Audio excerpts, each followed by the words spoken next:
I never had a paper route as a kid. Neither did any of my friends. That's all I got to lead off for this one. Paperboy is the classic arcade title from Atari, where you play as a paperboy, delivering papers to every friggin' house on the street. Throughout your journey, you've got to avoid kids on trikes, cars, skateboarders, bikers, tires, RC cars, breakdancers, cats, street fighters, drunks, and death himself. Whew. So, yeah, Paperboy is weird, but that's part of what makes it awesome. Now, if you'll recall, to the long-off, forgotten, distant year of 2012, I reviewed the Super Joy 3, and while doing so, I dropped this little line. Moving on, we've got Paperboy, and I love this game on the Genesis, but I honestly couldn't care less about any other version. So I bet this is going to be a blast to play on the Super Joy. Yeah, the time to talk about that is now. You see, I've played many different versions of Paperboy. Seeing as it's an arcade game from the 80s, it's been ported to nearly everything imaginable. Seriously, you'd be hard-pressed to find something that doesn't have some port of Paperboy. In theory, these should all be fairly similar and basically the same game, and to an extent, they are. But like any port, altercations have to be made for it to work on the appropriate system. As such, certain copies of Paperboy are superior to the other. But, like I dropped earlier, the only one that I can really stand is the Genesis version. So let's talk about that first. Paperboy is one of those games I rented like 100 times from the video store before they finally sold it off to make room for new games. Paperboy retains all the antics from the arcade. From the zany enemies to the one-liners, Paperboy's a lot of fun. What makes the Genesis version so good is its processing power, which adds speed to the gameplay.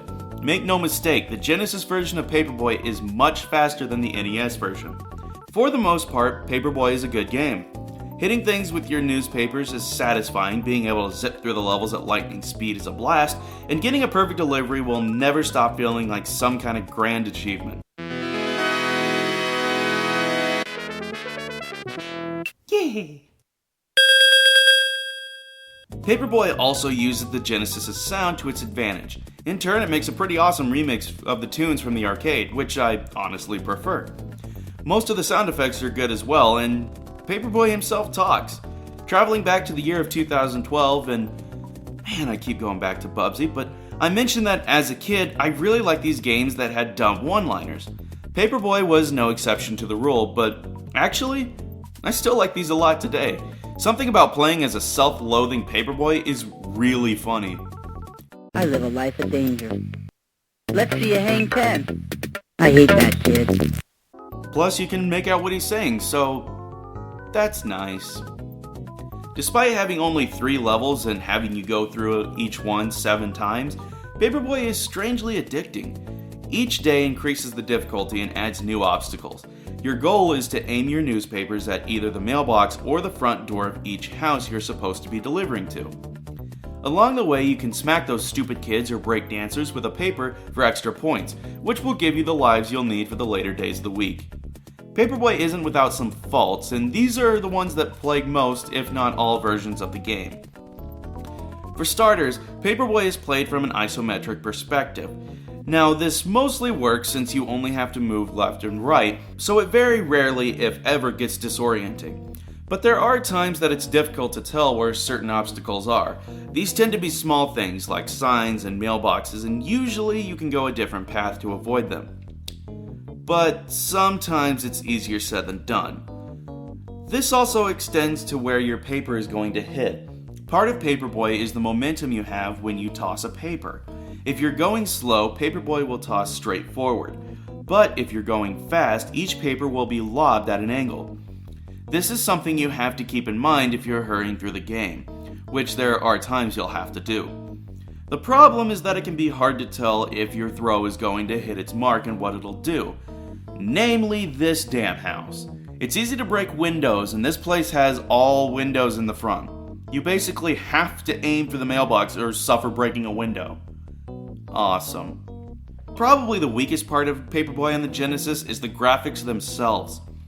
They aren't bad, but they're nothing to write home about. Paperboy himself looks odd. I thought for years he had a blonde afro instead of a baseball cap, and even now, I have trouble seeing it.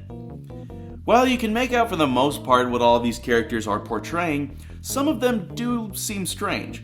Like the stumbling drunk guy, or this crazy cart woman. Who is that? Why?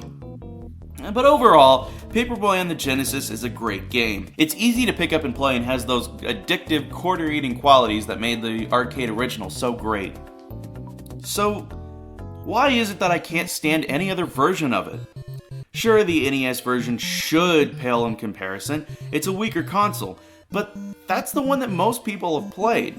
I'd like to think I can have a fairly objective view of things, especially when it comes to video games, but Paperboy is one of those times I gotta be a bit biased.